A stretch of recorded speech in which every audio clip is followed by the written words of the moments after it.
Aloha, Patreon supporters. Thank you so much for tuning in again.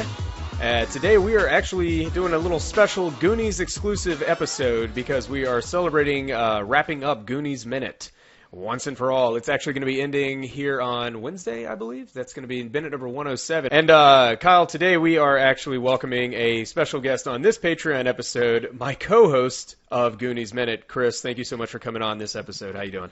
Hello, hello. Great to be here. Great to be here with Kyle and you, as always. There you go. And excited about getting even more into the minutes than we usually do. It's weird being on this like Patreon format now. It's a little I don't know. I'm kind of used to that sort of rigid format where we have to break down the minute, accordingly. And now we're just so free-formed. I don't know what the hell to do with myself. Well, you usually don't know what to do with yourself. Yeah. This is like some sort of like three-headed monster of the combination of like Goonies Minute, Ghostbusters Minute, and the Patreons for Pele Media. So it, you know what? It can be whatever the hell we want it to be. How about that? I like it. That's right. And I think everybody will be entertained. Let's hope so. Kyle, what is going on? As some of our listeners might know, you and I actually don't record in the same room like Chris and I do because you've been living in Wyoming for the last few months, and I haven't talked to you in about a week. So what's up? Not a whole lot, man. We're recording this on Cinco de Mayo. So Cinco de Mayo is a holiday that is very close to my heart because I worship at the altar of guacamole. And there's a couple of little Mexican places to eat here in Wyoming in the town that I'm in. And one of them is good, one of them is not. So I'm going to go to the one with the authentic Mexican food, fill up on quesadillas, and then stumble across the street, which literally the theater's across the street from the Mexican restaurant, and watch Guardians of the Galaxy 2. So pretty pumped about that. But other than that, I'm pretty pumped about talking about the Goonies. I think you guys have had a really great run of this show. Chris, I think you've done a fantastic job for kind of like jumping on the podcast thing. And, I know you didn't have a lot of prior radio experience, but you were pretty good at it. I know you joined us on I appreciate it, and I was excited to do the Ghostbusters Minute and then do the, I guess we did a Ghostbusters 2 Patreon. We did, yeah. Kind of breaking down just that whole movie. Yeah. And have gotten more into it as we've gone along and realized how much I enjoy this. Yeah. I had a feeling I might, but, part of it is I like the preparation for it. And I haven't always liked preparation for things. Of course, when it's something that you really want to do, it's a lot of fun. And it's amazing how much more I've learned about this movie, breaking down the movie minute by minute. Yeah, there's absolutely kind of a passionate thing involved with this kind of like deep dive onto a movie or anything, and whenever you're talking with somebody who has an understanding of something or a deep passion about something, you kind of get caught up in that as well. One of the things that we like to ask special guests whenever they're on the show is their first memory of the Goonies. Yeah. Because every guest that we have is between, let's say like early 30s to about mid 40s, and that's around the time that we all would have been experiencing this movie collectively. So what is your first memory or first experience with the Goonies? My first memory of the Goonies is seeing a trailer for it on TV. It was a Saturday night. I know that because it was an LSU game going on, and my parents were at the game, and I was being babysat at the house. And I saw the trailer for it, and I was like, oh, my God, like pirates and kids, like this looks amazing. And once the game was over, my parents came back, and they came back with some friends of theirs who had a couple of daughters.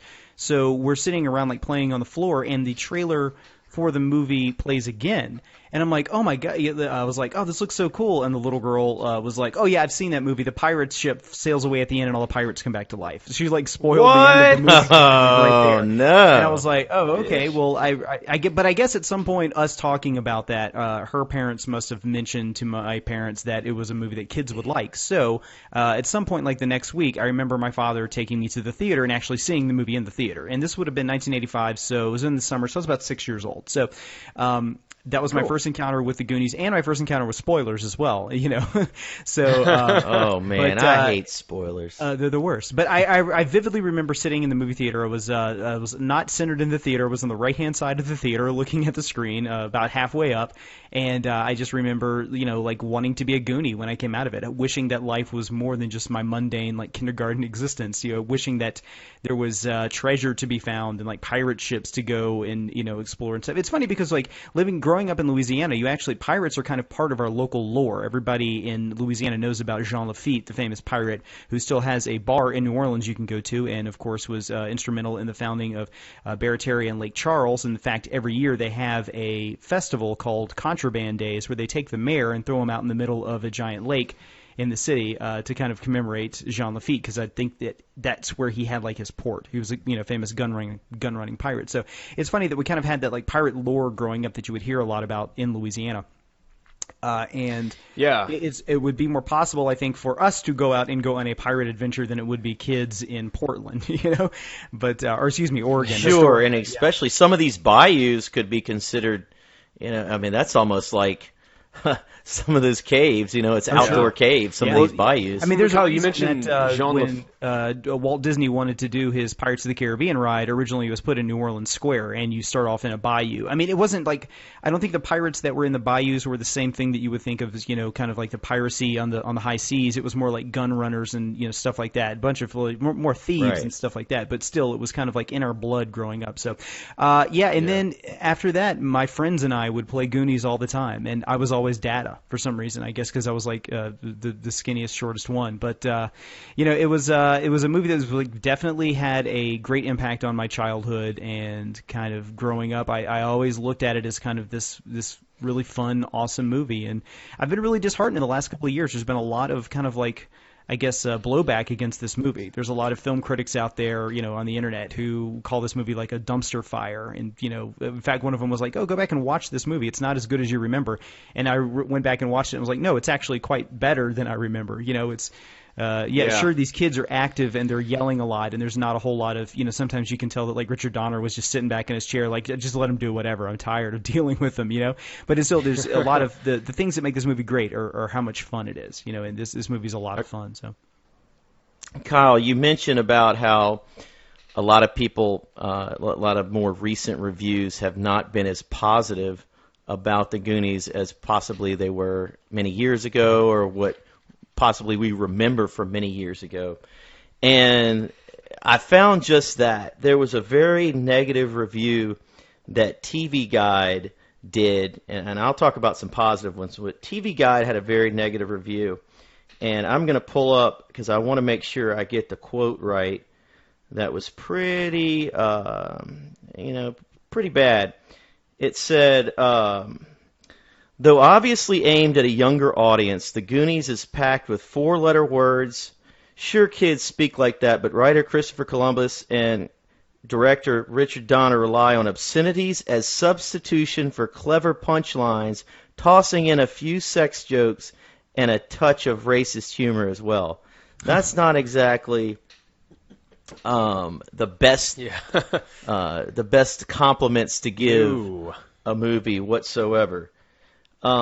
Yet, you go back to some of the 1985 reviews by like Roger Ebert and Janet Mason of the New York Times.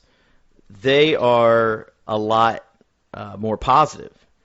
And I think one of the most interesting and amazing breakdowns that I read was the one by Roger Ebert. It made so much sense, and I'm glad that I didn't read this review until after we did the minute breakdown, because I never want to be biased on something, or I want my mind to be free and clear opinion-wise. Sure. So I don't have predisposed contact or knowledge or exposure to anything. So looking at what Roger Ebert says, it's really cool the way he discusses, and we broke this down before, the use of the vulgarity. SHIT uses it's said a lot in the movie, and it's really amazing the way Ebert said Spielberg does this.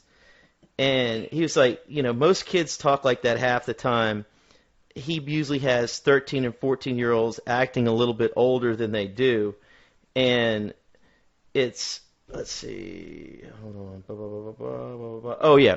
So he talks about like how in E.T., there's a line in E.T., remember, they say penis breath. Right, yeah. Okay. Classic line. And then they compare, right, and they compare that to Spielberg and them saying shit all the time. And it's like, it's pretty impressive. This is the quote. I don't want to screw up the quote. Let me just use the quote that he said. There used to be children's movies and adult movies. Now Spielberg has found an in-between niche for young teenagers who have fairly sophisticated taste in horror. And that's a pretty cool way of describing it.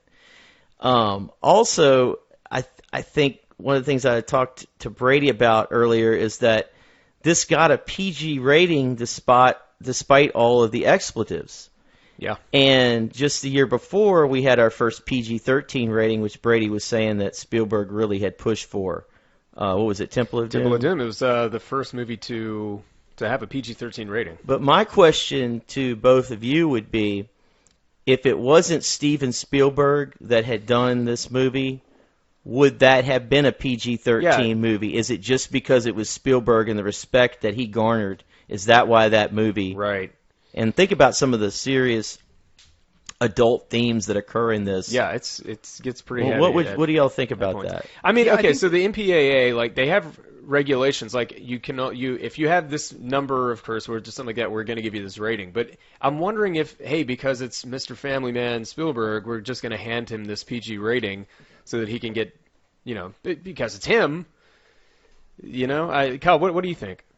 Yeah, I think that, eventually something would have come along like PG-13. If you look at the ratings classifications they have in other countries, there is kind of like what the PEGI 18, PEGI 13, PEGI 15, I think, rating system that go along there. There is something to be said for a rating between PG and R. There is stuff that's not hard, blood and gore, but also at the same time isn't super saccharine. And, but I guess the distinction being made here, and it's funny that, you read that review, they mentioned that Steven Spielberg has kind of found this thing that's not adult and not kid, but somewhere in the middle, in between. And I think that eventually that probably would have come about because of the move into youth culture that happened slowly between the late 80s and the early 2000s. I want to say that maybe it was in full swing by about the time like Titanic came around.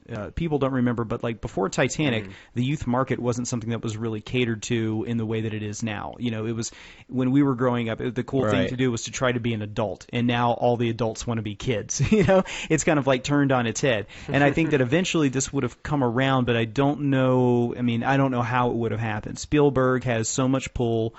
He's a very charming guy. Everybody likes him. If he goes down and makes his case in front of the MPAA that maybe there should be some sort of other rating classification, I think they're going to give him a lot more of their time. They're going to pay a lot more attention to him than if David Lynch comes in and says like, I've tried to make a family film here. They know where David Lynch's bread is buttered, even though The Straight Story was a family film. But I digress. It's very funny to consider that there was a world that Jaws was rated PG. That is not a PG-rated movie. That is closer to R. I don't know how that movie got away with the PG rating. I saw that movie when I was very young. Steven Spielberg is how it got away. Yeah. That's exactly. How I think it happened. It's probably Spielberg. So, but I think that it's it says something for his art too, that he would go in and say like, I've made something. I don't believe it is strictly for adults. And of course, there's also the financial side that an R-rated movie, less people are actually going to be able to get into it. So he created this entire new, not just classification of movie as far as rating goes, but also marketing. That now PG-13 was like something after Temple of Doom that you could kind of shoot for that area. So it's not too adult, not too kids, somewhere in the middle. So the other thing that I wanted to bring up that is very Steven Spielberg-esque, that reading some of these reviews, some people were a little bit negative towards it. And Brady and I have talked a little bit about this before, but the way it's a very loud movie, meaning there's a lot of talking going on all at once. It's not always focused on one actor or actress or event going on. So there could be Chunk knocking over the water bottle, but while he's doing that, you have two Goonies talking in the background. There's a lot of stuff going on, and you might not be able to catch all of it all the time, but even when the Fratellis are walking up the beach right at the end, they are saying things back and forth while the cops are trying to talk to him, Yeah. that it's hard to determine what they're saying.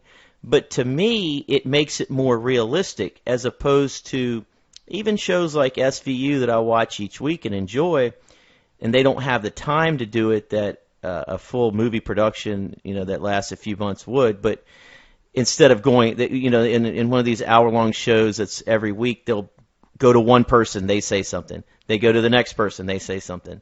Whereas with Spielberg, and especially the Goonies, there's all these things going on at once. And to me, that makes it more realistic. Yeah. Yeah, absolutely. And you do see that in...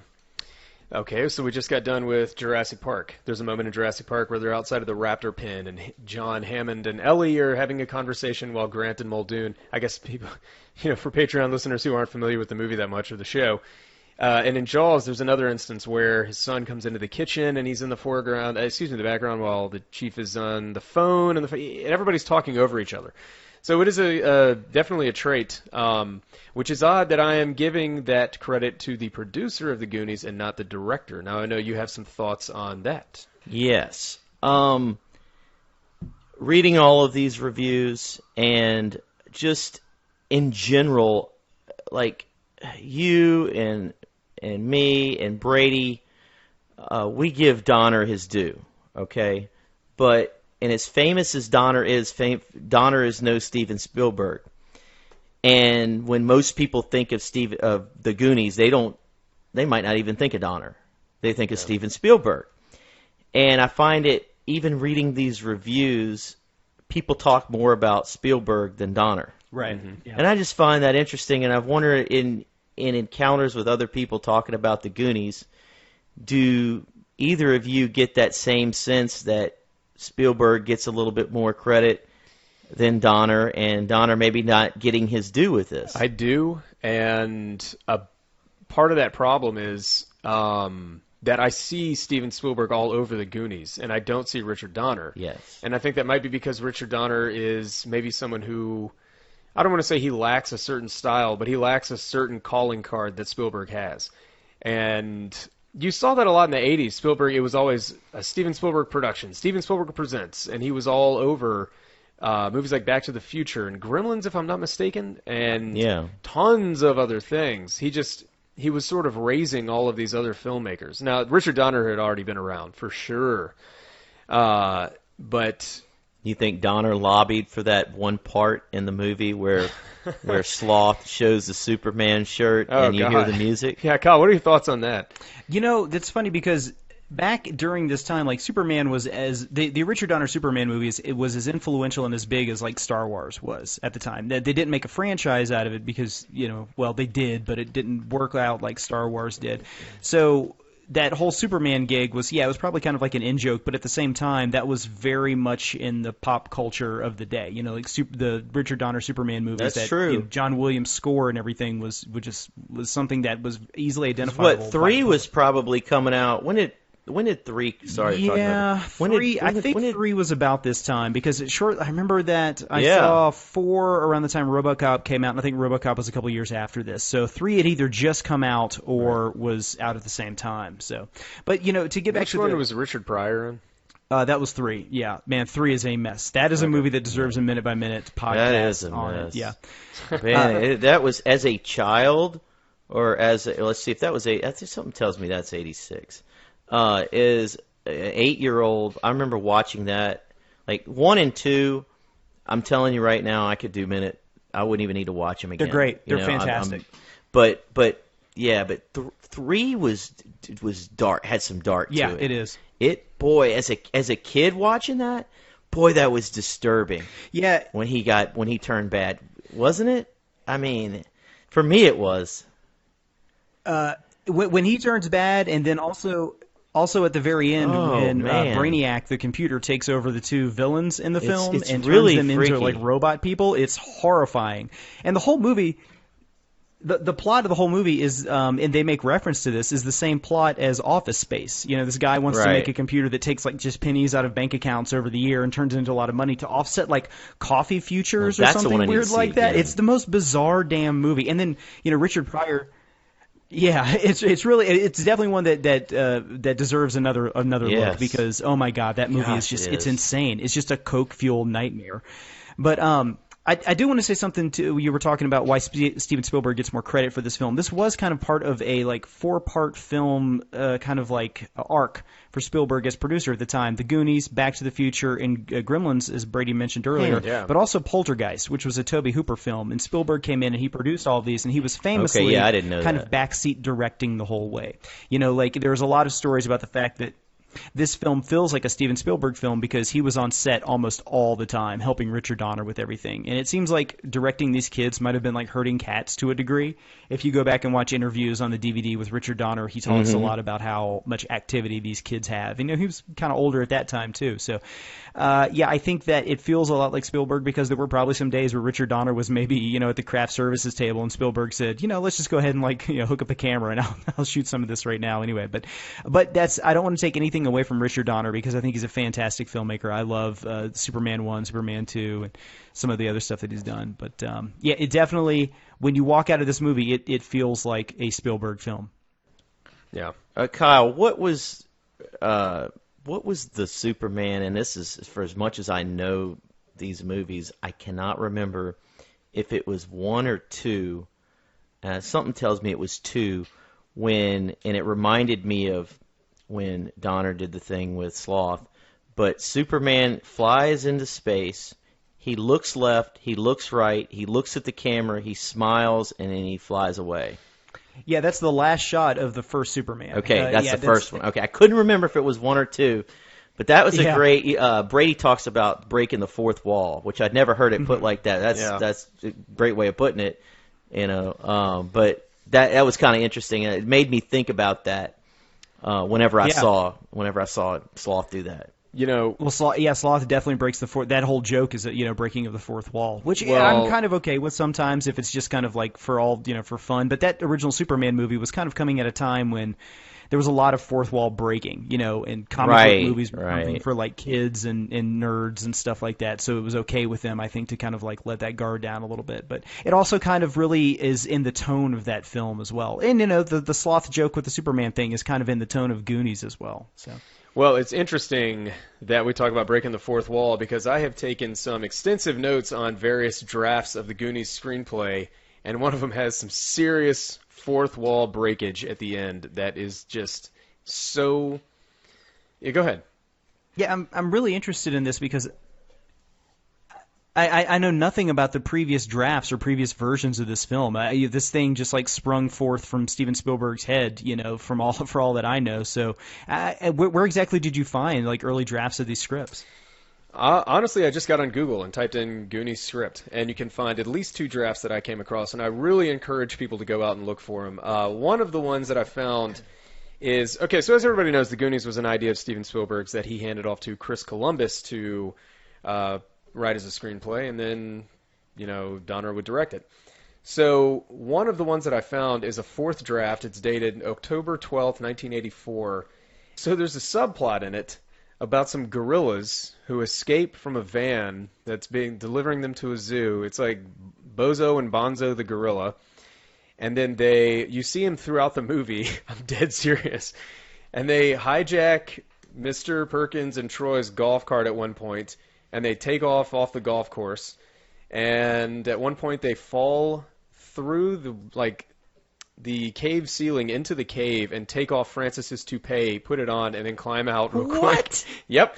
And then at the very end, Troy and Mr. Perkins show up to get the signatures, and all of a sudden, Troy's convertible is being driven by the 2 apes, and they come flying out of the forest, smash into Mr. Perkins' car, and then they take off. And just imagine. And you think that was that wasn't like a Photoshop date? I mean, it could be, but goodness. So there's this whole subplot about these gorillas. And so another difference that we had from the original, from the final thing was that, let's see. Okay. Yeah, there was a whole scene in a convenience store that was actually filmed, and you can find it on YouTube. And it was kind of cool because the Goonies are just, doing their thing. They're off starting their little adventure. Yeah, I did finally watch that. Yes. And then Mikey finds like a tourism, like a fold-up map in the convenience store, and he puts it out next to One-Eyed Willie's map and is able to determine like where to find the lighthouse, which was kind of cool. Another difference is that Francis knows all about the backstory of One-Eyed Willie, and he has this huge monologue where he starts talking about William B. Portobello, who was a 16th century jester who was banished from the kingdom for being too crude, and then he put together a band of pirates and thus became One-Eyed Willie. Kind of glad they left that out. You also had the squid sequence, which we've talked about a lot. What about tell Kyle and the audience, if they haven't listened, about the idea of breaking the fourth wall? Okay, I'm getting to that. Yeah, okay. I'm getting to that. Oh, we're still on this fourth draft. Okay, go ahead. I'm sorry. That's okay. That's one thing that's great, Kyle, is that whenever we take notes like this, Brady and I usually don't talk about it beforehand, so there's the initial shock if there's something one of us don't know. I think it's better that way. Well, and this is an initial shock with some of the things that he's telling me right now. Oh, it gets worse. So, Mikey definitely lacks certain character traits between now and the final product. Like, we don't see him having that almost like standoff between him and One-Eyed Willie at the end. He just goes up there and addresses him, and the rest of the Goonies are in the room, so it's far less personal. And he looks down and sees in front of One-Eyed Willie what looks to be some kind of a old-fashioned inhaler. So he's like, oh, I see we have that in common, too. Like, and it never goes anywhere. What? And then, okay, so when Ma Fratelli and the boys go back onto the ship and they start taking all of the treasure off the table and she initiates that final booby trap, the first part of it is that One-Eyed Willie is apparently attached to strings or something, and he goes flying up through the ceiling and lands right at the helm of the steering wheel of the ship. And then it just starts to, like, take off. Another difference is, okay, at the very end, they're all standing on the beach, and Rosalita doesn't find the marble bag full of gems. Instead, Sloth starts hitting his chest and spits up a giant diamond, and then starts spitting up all of these jewels like he somehow swallowed them, and that's how they save the day. Oh, that's disgusting. And then right at the end, Mikey turns around and looks into the camera, and he is wearing One-Eyed Willie's eye patch. He lifts it and winks at freeze frames and goes into the closing credits. Oh, man. What? Now, boys, that is just one draft. There was a second draft that did not have the gorillas subplot, unfortunately. It starts off with Francis in jail instead of Jake. Let's see. Okay, instead of the kids climbing through an opening in the wall of the cave at the end, the cave starts to crumble, fall apart, and they have to go back through the entire trek throughout the caves. And they have to do it while it's filling up with water. Yeah. And let's see. What else do I have here? Okay. So you remember the movie? Yeah, I know. Remember the movie how there's like one quick reference of Mikey being adopted, and it never really goes anywhere. Well, that is left over from this second draft where you never see Mr. Walsh. His face is always hidden, and there's talk of Mikey being adopted. All of a sudden at the end, the Walshes are standing around while all the families are reuniting with their kids, and out steps Mr. Walsh from behind some bushes, and dun-dun-dun, he's Asian. And Mikey looks up at Brand, and he says, I guess I'm not adopted, right? And Mikey gives him a hug and says, you're my real brother, aren't you? It's, what the hell is going on? And so, yeah. And so this is too much, dude. Broadside. I thought I was having like a fever dream or something. Okay, there was another Fratelli son in it named Sal, which is kind of good. That might have been too many people. Let's see. Okay, and it ends with the kids back in the Walsh home. There were no treasure was recovered, nothing. So they ended up back in their home. It's a rainy day. The kids are all sitting around talking about what they're going to do, and some of the stuff is actually kind of funny. Mikey sits there and gazes out at the rain, and all of a sudden it cuts to Rosalita in their laundry room folding clothes, and the dryer starts to make all this clanging. There's something in it, so she opens up his pocket, and there's the marble bag, and she empties it out on the ironing board, and it's all the jewels. So that was a little bit better than Sloth, coughing up, gems and everything. But only slightly. But that is all the notes I have from the differences between what we finally got and the other drafts of the script. Now, that's just a couple of several drafts, and the only two that I was able to find online. So, batshit insane. Yeah. That's crazy. Yeah. Yeah, that is extremely crazy. Yeah. It seems like the escaped gorilla thing was kind of like a trope that you saw in a lot of stuff like prior to the 1980s. And I don't know if they were trying to do some sort of like play on like a Three Stooges plot that maybe Steven Spielberg saw on a Saturday morning when he was a little kid and thought it was funny. But oh my God, could you imagine just like it would have just been two guys in gorilla suits like driving a car around, Yeah. Well, it's like I don't even know if we'd be having this conversation now we would if not. some of this stuff would have actually been in the movie. Yeah, and if we did, it would be completely like out of novelty, like making fun of the movie and not admiring it. So, but right. I mean, this is a movie that kind of like it worked in its own best interest and sometimes in spite of itself. It is kind of messy and all over the place, but it still has a certain amount of charm to it that is, one of those things you just capture on a set when you have the right actors and the right director working at the right time. There's a certain kind of energy in this movie that you can tell was only available because of the cast that they had. When I think of like stuff like the octopus that was in the movie, that sounds a lot more like this guerrilla subplot you were talking about there. And they did have the good mindset to edit that stuff out. So yeah. Well, is it poor editing though when they forget to take out the part about the adoption, or they forget to take they do mention the squid at the end when they didn't even have the scene? Is that poor editing, or is that just done? To make you think. I think it might be. Go ahead. I would think the adoption thing is probably just a prior version of a script, like artifacts of that leaking over and then no one questioning it. Because, sometimes they'll do like multiple drafts of these things and, they were probably working, I don't know, they were working on word processors back then. They might have been working on typewriters. Sometimes that kind of stuff like leaks through. The octopus thing at the very end where, Data talks about the octopus, that is definitely poor editing right there. That is something that could have been trimmed out. So, yep. Yeah, because I remember, I remember the first few times seeing the movie, I didn't even catch that comment about the octopus, and then I did catch it, and I was like, I don't know, I didn't pay much attention to it, and then Brady shows me that scene, and I'm like, oh my goodness, thank God they didn't put that in there. Breakdancing octopus. But we discuss it. Possibly was Spielberg so hot, everything he touched so hot at the time.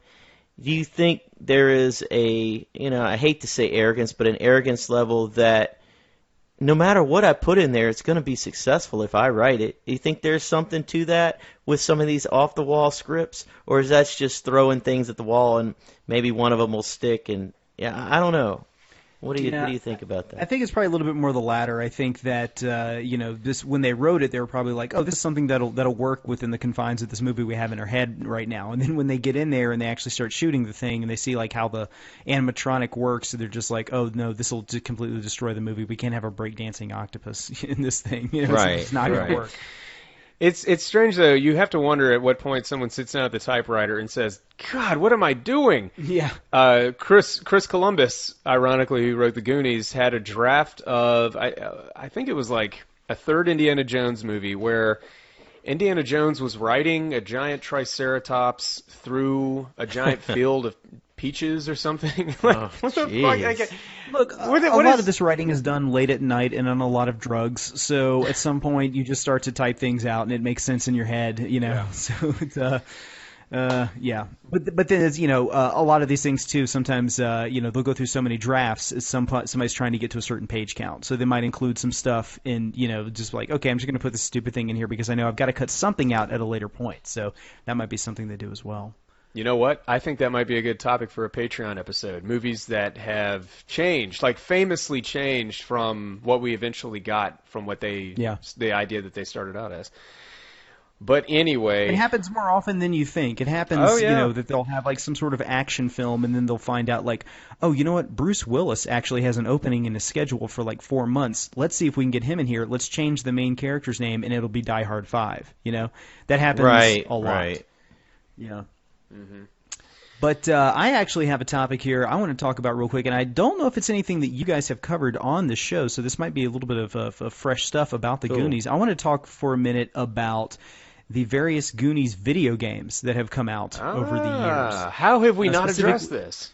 even though we have a music theme from a video game. Exactly. Go ahead, The Kyle. theme song to your show is the Good Enough from the Goonies. So I didn't know this going into this research. I just had known that there were 2 Goonies games that had come out. I didn't know that there were actually 4 different iterations of the Goonies that had come out over the years. So the first one was released in 1985, and it was released for the Atari 8-bit, Apple II, Commodore 64, Amstrad CPC, Sharp X1, and the ZX Spectrum.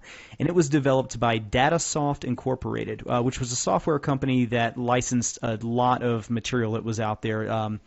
This company was actually kept afloat by a large investment by Gillette, the razor company. So they also made a Never-Ending Story and a Hunt for Red October game. So, but this version of the Goonies, it was kind of the template for a lot of the other Goonies games that came later. So it was a side-scroller platforming adventure that consisted of 8 stages, each one being one screen. So it was the only Goonies game that had 2 players on it, and the focus of the game was that you played Mikey and then another Goonie. I don't know that it was actually ever named, and the 2 of you would have to work together to solve puzzles to distract the Fratellis and then get on to the next stage. So, actually the octopus appears in this game on stage 7. It's actually in it. So each of these different stages starts out like at the Fratelli's restaurant, and then you go deeper into the cave, and eventually it ends up at the pirate ship. But somebody in 2010 the gentleman's name is Louis Brachina, and he made a remake of this game in 2010. You can go download and play right now, and it looks pretty good. I didn't get a chance to play it before. Awesome. That's really cool. Yeah. And then there was a 1986 version of the Goonies that was released on the MSX, and it was developed by Konami. And Konami got the Goonies license from this point out, and they were the ones who made all the games that came along with it. So this version of the game is similar to the Famicom version, except in this one you play as Sloth. And this is the only Goonies game that you play as Sloth. And actually I think the only one that Sloth really even appears in. But Sloth has to rescue 7 Goonies per level, and it actually had a really weird leveling up system. So as he would go along and rescue all these different Goonies, he would kind of get more experience as he went, which is kind of weird. So, but in 2009, Brain Games was working on a remake of this version, and I believe you can download a free version of that as well, of their re-release of it. But and then in 1986, probably one of the more famous Goonies games was released. It was released in the arcades actually, as well as the Famicom, which is the Nintendo Entertainment System before it came to the United States. The PC-88 and the Sharp X1. That, of course, was developed by Konami as well. And it's interesting because this one was an arcade game, like I said. It was a side-scrolling platform action game where you play as Mikey, and you have to find treasure and save Goonies before a timer runs out. So the game had 6 levels, and Mikey finds the Goonies by using bombs that are dropped by enemies. So you might kill an enemy with I think you can kick them or throw a boomerang at them, and then they would drop a bomb, and then you would find these like skulls on the wall, and you would put a bomb by it, and it would blow up, and a Goonie would come out, or a key to get treasure. So, and the music that plays during that game is "The Goonies Are Good Enough" by Cyndi Lauper, and that's the chiptune version that you guys actually have as the show audios. So, the Nintendo version of that was released in the U.S. arcades, but in the Nintendo Play Choice machines, which were these weird machines that you would go and play, and it was just Nintendo games. So it was like an arcade cabinet, and you'd go and you'd select what Nintendo game you wanted to play, and so they'd have like Rygar or like Strider or Contra, and the Goonies apparently was on that. But the same game was released in Japan on the NES or the Famicom, but that actually was never released on home console here in the United States. So that was kind of weird, that you could play a version of it on that machine that looked like it was the same one that you could buy on Nintendo, but it was never for sale on Nintendo. So then the most famous of the Goonies games actually is The Goonies 2, which was released in 1987. So that was released on the Nintendo, and it was developed by Konami. It's often mistaken as a sequel to the movie, but it's actually more of a spiritual sequel to the 1986 Famicom game. So it's probably, like I said, the video game that most Westerners were familiar with, because Konami was just going through a massive string of incredible games during this time. Castlevania, Contra, Castlevania, Gradius. Baby. I love that game. That was awesome. The old Atari 2600. I used to love that. One really cool thing about the Konami games, they released them, and they all had kind of a similar cover to them. and a lot of them actually ripped off movie posters. So they had this like silver cover, and then it kind of had like a movie poster in the middle of it. So the one for Contra is famous because it's got kind of a recreation of Arnold Schwarzenegger from the cover of Predator and Sylvester Stallone from the cover of Rambo with the alien from Alien's head in the middle of it. In the same way, their Metal Gear cover is just Kyle Reese from Terminator, played by Michael Biehn, kind of like painted over. But the poster art for this Nintendo cartridge from Konami is amazing because it looks like a movie poster for a film that was never made. It's like the floating heads and Brady, what's the name of the guy who's famous for doing all the 1980s movie posters? Drew Struzan. I know the piece you're talking about too, and it does look like a movie poster. It's great. It's really cool. It actually has two kids that both look like Mikey on the cover too. It's very confusing when you look at it. It's like, wow, there's Mikey on there twice. It's very strange. So, doesn't Chunk have like a slingshot? Slingshot, yeah. And Andy's like a mermaid or something? Or is it just a mermaid? There is a mermaid named Annie, yeah. So the game, it takes a lot of cues from the first Goonies game, like I said, but it also works as a 2D platformer with a Metroidvania gameplay styling. So that means that as your character goes through stages, you might pick up an item that you have to go back to a previous stage to use to, like, unlock something. So you're basically picking up all these items and going backwards through stages to unlock stuff. So it's a really great adventure game. And it's actually one of the few games I actually beat. But it was very, very, very frustrating. Because of the fact that they didn't really do a good job of telling you how to get a lot of these items. You could just kind of had to find them randomly by chance. For example, the game alternates between a 2D side-scrolling, like jumping up and down on platforms type thing, and then sometimes you'll go into a door and Mikey will be in like a first-person point of view, kind of like point-and-click adventure game. Sometimes you go through rooms and there might be like a hole in the wall and you need to hit it with a hammer to open it up to go into another room where you might meet an old man or an old woman or an Eskimo or a fish man or for some reason, Konami man. And as you talk to these guys and interact with them, they'll do different things. Well, there's a candle that you need in the game. You have to have this candle to be able to walk around through dark rooms. However, the way that you get it is not explained to you in the game manual or in the game anywhere at all. What you have to do is find this old lady and then you punch her 5 times in the first-person point of view thing and she drops the candle. What? Yes. This is so frustrating.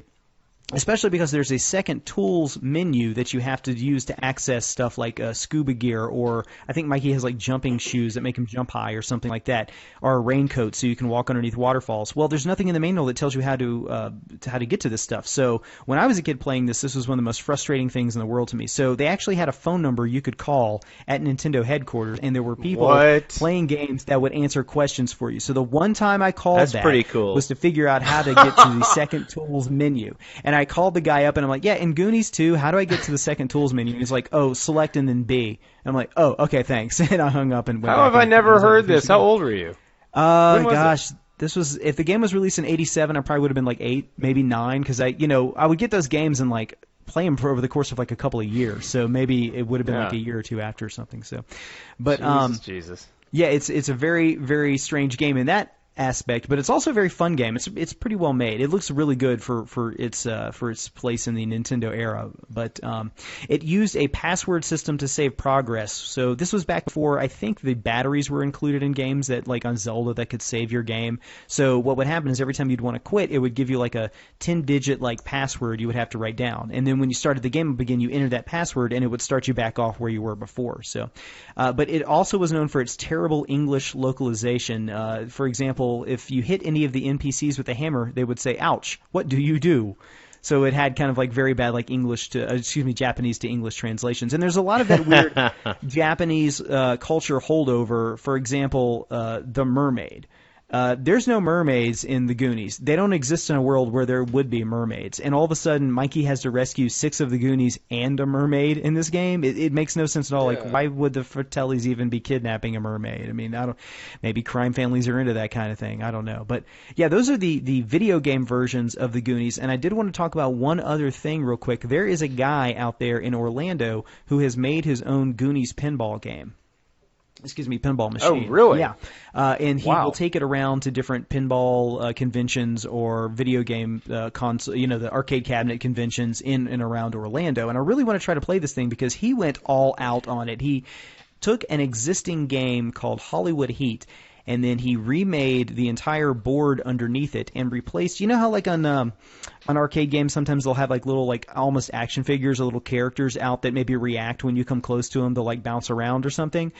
He recreated all of the Goonies in like action figure form and then put them in there, and they are fantastic looking. Like the little chunk characters actually holding like the milkshake you see at the beginning. That's pretty cool. Data has the pinchers of power. When you hit a certain level of like power up, he actually like activates it and stuff. It's fantastic. But and this it isn't like a cheap like homemade type thing. It looks like something that would have rolled off an assembly line. But yeah, so he lives in Orlando, and he actually has a website for his Goonies pinball game. It's called GooniesPinball.com.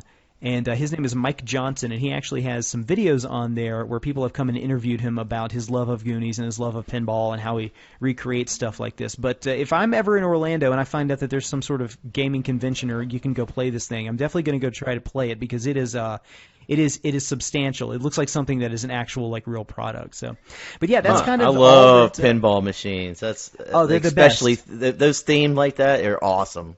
Yeah, yeah. No, I really would love to have a place in my house where I can have a pinball machine. But the problem with pinball machines is that there are very few people that know how to fix them, and when they start to break, they break like big time. Like you can kind of recreate an arcade cabinet with the right equipment, but pinball is like that's a whole nother thing. But when you find like a working pinball machine in a bar, like that's it, my night's done. I'm just going to go play this Tron pinball machine all night. So well, you know, one of my favorite things. Quick off topic. Whenever you go to, what's that place called? The Gold Mine in New Orleans. Mm-hmm. It's a block off of Bourbon Street, and they have all kind. It's a great bar, great music, dive bar, but they have all kind of arcade games in there. That's awesome. Wow, really. Got a pinball. Have you ever been to Barcadia machines. in Lafayette? No, but you could go to the one in Baton Rouge. Yeah, the one in Baton Rouge. Yeah. I've never been to the one in Baton Rouge or Lafayette. The one in Lafayette's pretty cool. I'm actually looking at a picture of that pinball machine right now, and then they have an arcade machine stand right next to it. It's kind of cool. Yeah. So this person has both of them. Yeah, awesome. I really, if anybody's listening to this, I definitely go check out GooniesPinball.com because the recreation that Mike Johnson has done on that machine is Mike Johnson. Else. Yeah, that's it. This is awesome. Yeah. Well, do either of you gentlemen have anything else to? Let me ask you guys real quick because we're just talking about it right here, and I know that there was even some discussion about it up until last year. But do you guys want to see a Goonies sequel?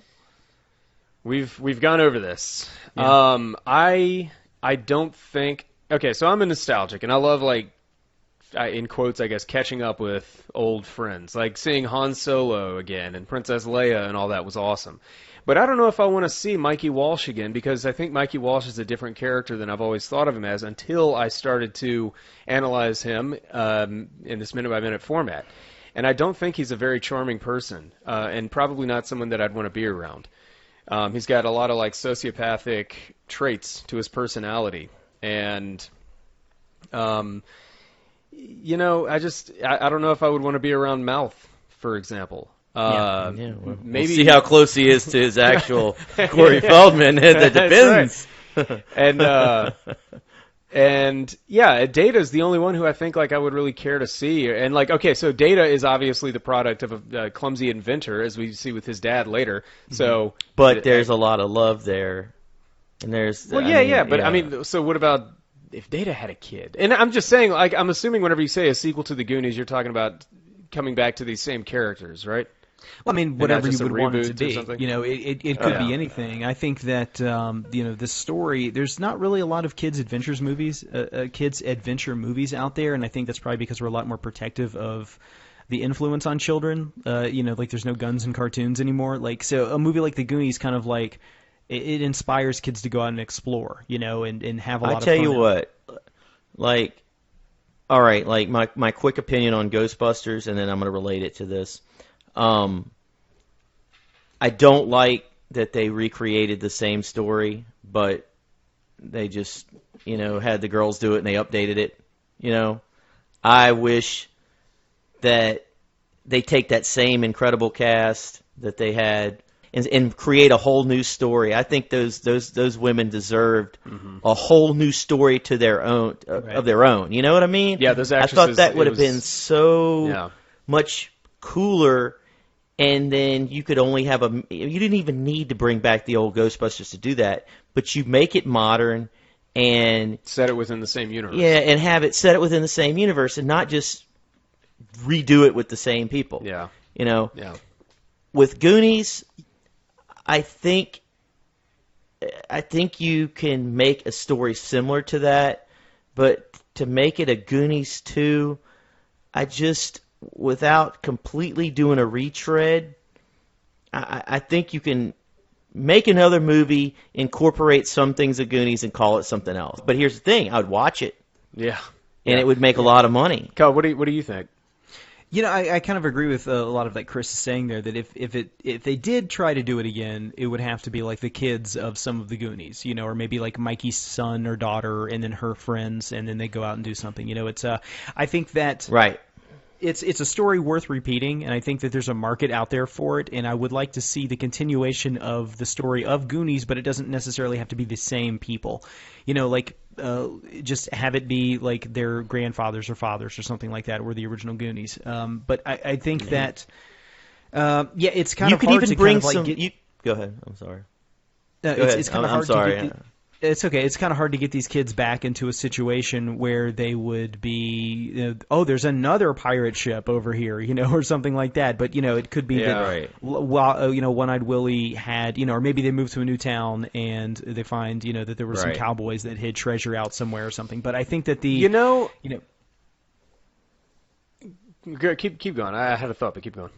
I think that there is room to be mined, or, you know, there's more story to be told here. I don't know that I have the answer on how to do it. But here, I got it.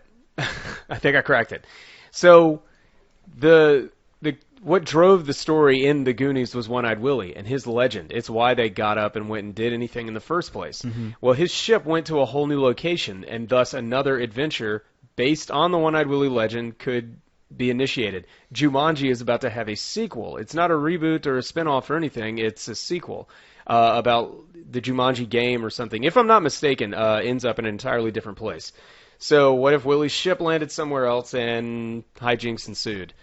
You know? Yeah, or, I think that might be the only thing you could do with maybe it. One-Eyed Willie, you know, hid treasure up and down the coast or something like that. And, you know, these kids steal their parents' car to go out for the weekend and try to find some of these treasures that their parents talk about. Yeah. So there could be a series of sequels, and it's all culminating in the quest for One-Eyed Willie and his treasure. And the Goonies would have been like a sort of a chapter 1 in the quest for One-Eyed Willie's gold. I don't know. Hey, look, that's armchair producer, you know? Yeah.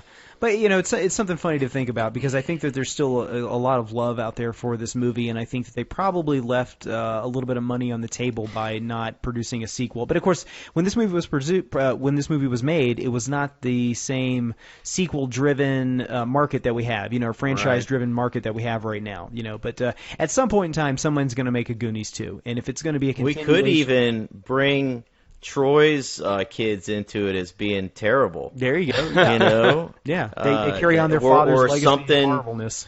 Fratelli's like or that other Fratelli relative that they thought about having, Sal. He could be a grandpa somewhere or a CEO of a company that someone's going to work for. Yeah. You know, there's a lot of things they could do if they wanted to make it more urban. Or, you know, I don't know. We just go straight up, you know, balls to the wall and follow Bonzo and Bozo the gorilla. And there you go, see where that story goes. And it will be the Family Matters to the Goonies Perfect Strangers. And I think we've brought Goonies Minute full circle, Chris. Yeah, when you we start come talking back about around to Perfect Strangers, referencing it's right Perfect back around on Strangers. itself. Yeah, that's right. I love some Balky Bartokomous. There you go. Anybody got anything else? No, I think that's all I've got. All right. I just want to say I've really enjoyed, going from start to finish with this, and I appreciate having the opportunity to do it with you, Brady, and also having Kyle's blessing.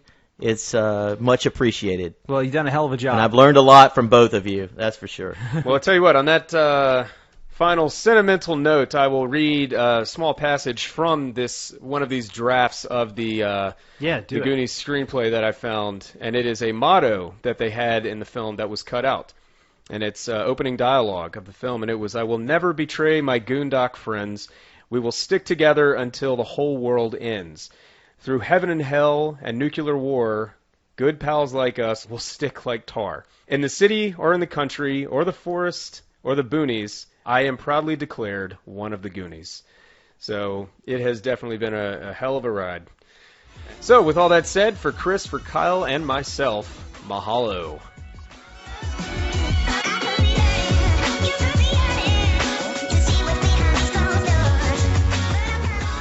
This has been a Pele Media Patreon episode. Thank you so much for being a Patreon supporter and keeping the show going. If you enjoy our bonus episodes, be sure to tell your friends to check us out at patreon.com/PeleMedia. You can also find us online at facebook.com/PeleMedia and PeleMediaGroup@gmail.com. Our theme song is Behind Closed Doors by Otis McDonald.